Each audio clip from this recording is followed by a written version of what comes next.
एक बार करें, कैसे भी आपको करना चाहिए। और स्त्रियों का सम्मान करना है। स्त्रियों में आप माँ लक्ष्मी की पूजा करते हैं, गौ की पूजा करते हैं, अपने पत्नी का सम्मान करते हैं, अपनी माता का सम्मान करते हैं, अपनी पुत्री का सम्मान करते हैं। ये सारे ही शुक्र ग्रह से संबंध रखती हैं आपके रिश्तों में। तो आप उपायों के साथ में इन रिश्तों का भी आदर करना सीखें। आप देखेंगे स्वतः ही आपके जीवन में धन, समृद्धि, प्यार सब कुछ आएगा।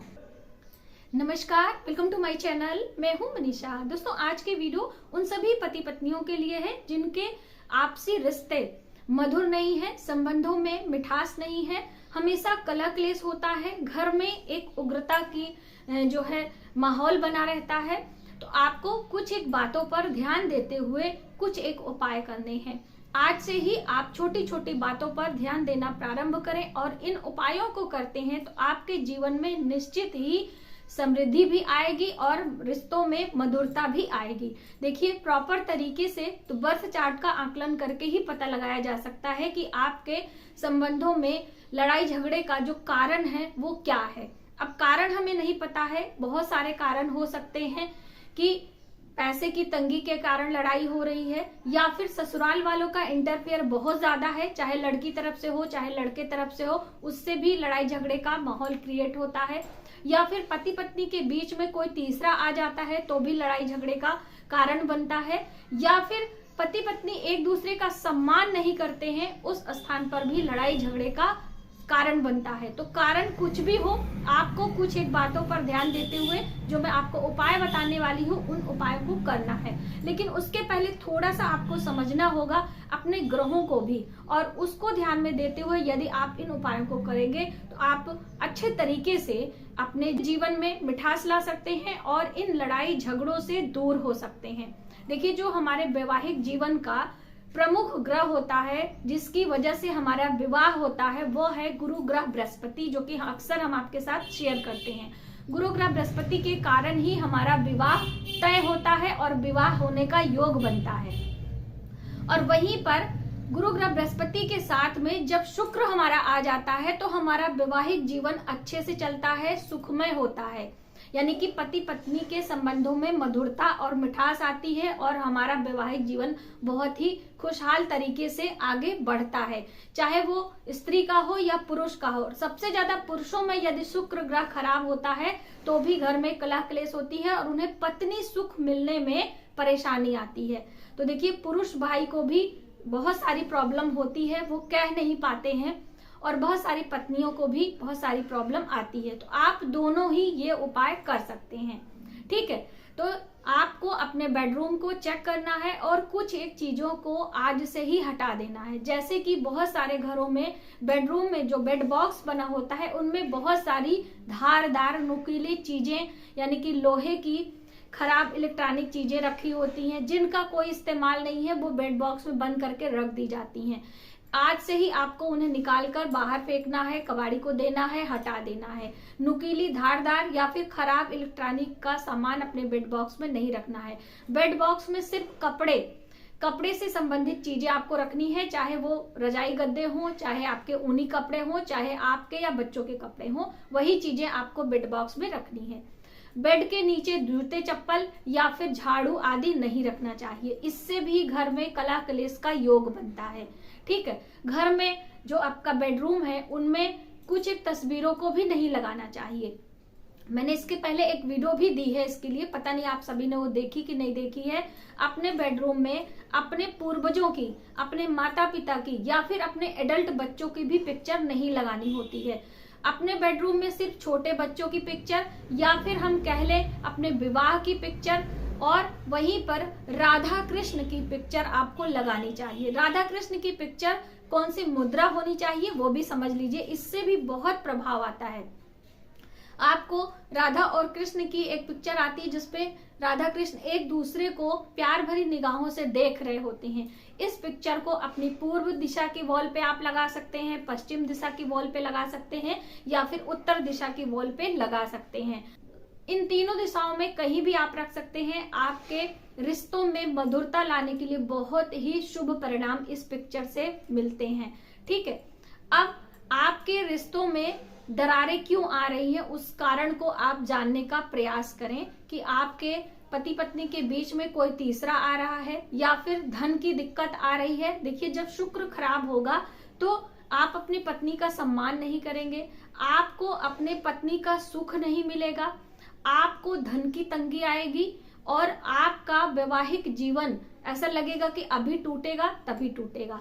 तो ये सभी चीजें शुक्र के कारण देखी गई हैं। ऐसे में आपको गौ सेवा प्रारंभ कर देनी चाहिए। गौ में 33 कोटि देवी देवता तो वास करते ही करते हैं, लेकिन गौ को शुक्र ग्रह का कारक माना जाता है और शुक्र ग्रह स्त्री के सम्मान से ज्यादा अच्छा होता है। तो देखिए, आप अपनी स्त्री का तो सम्मान नहीं कर रहे हैं, स्त्री से लड़ाई झगड़ा हुई है, तो आप गौ की सेवा करना प्रारंभ करें। और सेवा में क्या करना है, गौ माता को गुड़ रोटी पर रखकर खिलाना है। अब देखिए, यदि आपकी पत्नी रोटी नहीं बनाती है तो आप मार्केट से डायरेक्ट गुड़ लेकर भी खिला सकते हैं, लेकिन यदि पत्नियां कर रही हैं तो बिल्कुल सही तरीके से करेगी, इसका रिजल्ट बहुत जल्द आपको देखने को मिलेगा। कैसे करना है, रोटी बनानी है, उस पर शुद्ध घी लगाना है और एक गुड़ की डली रखनी है। हर शुक्रवार के दिन आपको गौ माता को ये खिलाना प्रारंभ करना है। इससे आपका शुक्र अच्छा होगा और आपका वैवाहिक जीवन भी अच्छा होगा, आपके घर में धन समृद्धि भी आएगी और आपका सम्मान भी बढ़ेगा।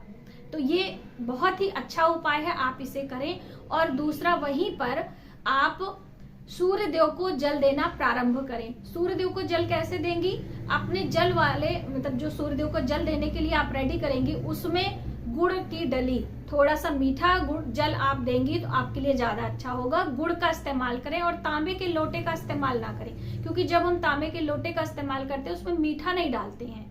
ठीक है, तो ये चीज आप ध्यान रखें। तांबे का लोटा ना लेकर आप स्टील का ले लें, पीतल का ले लें, कोई भी लोटा ले सकती है, तांबे का लोटा ना लें। सूर्य देव को अर्घ दें और भगवान सूर्य से प्रार्थना करें कि हमारे पति पत्नी का संबंध अच्छा हो, और हो सके तो गायत्री मंत्र का जप करें भगवान सूर्य के सामने ही। थोड़ा लेट ही सही, लेकिन आप देना प्रारंभ करें। देखिए, रिश्तों में जब संबंध में मधुरता नहीं रह जाती है तो छोटी छोटी बातों में हमें गुस्सा आता है, क्रोध आता है। और क्रोध का कारण, अब हम ग्रहों की बात ज्यादा करेंगे तो आप लोग कंफ्यूज हो जाएंगे। क्रोध का बहुत सारा कारण हो सकता है, मंगल आपके खराब हो सकते हैं, राहु केतु शनि की भी दशा आ सकती है, बहुत सारे कारण होते हैं। तो आप उस पर ना जाके सिर्फ उपायों पर फोकस करें और अपने आपसी संबंधों में प्यार, सम्मान और डर रखें। जहां पर सम्मान है वहां प्यार और डर स्वतः ही आ जाता है। तो इस तरह से आपको अपने संबंधों को मधुर बनाने के लिए कुछ एक उपाय करते रहना है। अब अगला उपाय, बहुत सारे लोगों की परेशानी होती है कि उनके ससुराल यानी कि इन लॉज का इंटरफेयर बहुत ज्यादा होता है, चाहे वो लड़की के तरफ से हो और चाहे लड़के के तरफ से। बहुत ज्यादा इंटरफेयर होने के कारण भी लोग इरिटेट हो जाते हैं और अलग अलग तरीके से अपने गुस्से को व्यक्त करते हैं। ठीक है, तो अगर इन लॉज का बहुत ज्यादा इंटरफेयर है तो आपको हनुमान जी की शरण में जाना चाहिए। अपने पूजा मंदिर में राम दरबार का चित्र रखना है और वहां पर एक घी का दीपक लगाना है और संकट मोचन हनुमान अष्टक का पाठ करना है। और ये कार्य हर मंगलवार को करें, हफ्ते में एक दिन करेंगी तो भी आपके लिए बहुत ही अच्छा होगा। हनुमान जी को मीठी चीजों का भोग लगाएं। आपके पास कुछ नहीं, आप सिर्फ गुड़ का भी भोग लगा सकती हैं। चाहे तो आप घर में बनाकर हलवे का भोग लगा सकती हैं। भोग लगाने के बाद उसको प्रसाद स्वरूप पूरा परिवार आपका खाएगा। आप पति पत्नी खाएं, बच्चों को खिलाएं, आपके घर में बड़े बुजुर्ग हैं उनको भी खिलाएं। ऐसा यदि हर मंगलवार आप करती हैं तो इन लॉज का जो इंटरफेयर हो वो धीरे धीरे कम होगा और आपके परिवार में एकता होगी, आप एक दूसरे का सम्मान करेंगे और आपका आपसी संबंध में मधुरता भी आएगी। तो ये चीजें हो गई। अपने घर में सब कुछ चीजें ठीक हैं, कोई तीसरा व्यक्ति, कोई ऑफिस में है, कोई कुछ है, कभी कभी किसी पत्नी को शक हो जाता है कि मतलब कोई और तीसरा भी है जिसके कारण हमारे घर में लड़ाई हो रही है। ऐसे में आपको सोमवार का व्रत करना है। ठीक है, जब भ्रम पैदा होता है तो भ्रम हमारे दिमाग से ही पैदा होता है ना, तो ऐसे में भगवान शिव की शरण में जाना चाहिए, चंद्र देवता की आराधना करना है। उसका सबसे अच्छा उपाय है सोमवार का व्रत करें। सोमवार के दिन आप बहुत ज्यादा मिर्च मसाले वाली चीजें ना खाकर व्रत उपास करें, जल और फल पे रहें, भगवान शिव और माता पार्वती की एक साथ पूजा करें और मंत्र जब आप करेंगी, जैसे कि आप हल्का फुल्का भोजन सात्विक लेकर भी व्रत कर सकती हैं। ऐसा नहीं कि सिर्फ निर्जला आपको व्रत रहने के लिए कहा जा रहा है। आप भगवान शिव, माता पार्वती की पूजा करें, उन्हें एक गुलाब के पुष्पों की माला अर्पित करें, संयुक्त दोनों पति पत्नी को साथ में चढ़ाएं। ओम पार्वती पतये नमः, ठीक है, ओम पार्वती पतये नमः। ये पति पत्नी के संबंधों में मधुरता लाने वाला मंत्र है, तो आप ये मंत्र जप करें। कुछ भी नहीं हो पाता है तो हर सोमवार को आप माता पार्वती और भगवान शिव को एक सुंदर सी माला उनको भेंट करें, एक छोटा सा घी का दीपक लगाएं और एक माला इस मंत्र से आप जप करें। मंत्र हम स्क्रीन पर लिख देंगे, आप वहां से ले सकते हैं। इस तरह से धीरे धीरे प्रयास करने से आपका जो शक है, आपका जो वहम है, वह दूर होगा और आपके पति पत्नी का जो संबंध है उसमें मधुरता आएगी। जितने भी हमारे पुरुष भाई हैं वो अपने शुक्र को अच्छा कर लेंगे तो हर तरह से आपको अपनी पत्नी का सुख मिलेगा, आपकी पत्नी आपको प्यार करेगी और आपका जीवन अच्छा हो जाएगा। तो यदि आपको कहीं ना कहीं कोई प्रॉब्लम है तो आप गौ माता की सेवा करें और हर शुक्रवार को हरा चारा, गुड़, कुछ भी आप गौ माता को खिला सकते हैं।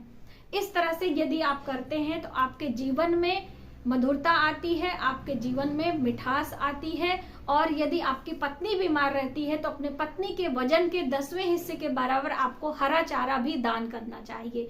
बहुत सारे लोगों के घर में पत्नियां बीमार रहती हैं जिनका ज्यादा धन उस बीमारी में खर्च होता है, तो ऐसे में आप अपनी पत्नी के वजन के 10वें हिस्से के बराबर हरा चारा लेकर गौशाला में दान करें। तो आज की वीडियो में बस इतना ही। यदि हमारी जानकारी आपको थोड़ी सी भी हेल्पफुल लगे तो प्लीज हमारी वीडियो को लाइक करें, शेयर करें ज्यादा से ज्यादा लोगों में। नए वीडियो के लिए सब्सक्राइब जरूर करें। मिलते हैं एक नई जानकारी के साथ नए वीडियो में, तब तक आप अपना ख्याल रखें। जय माता दी।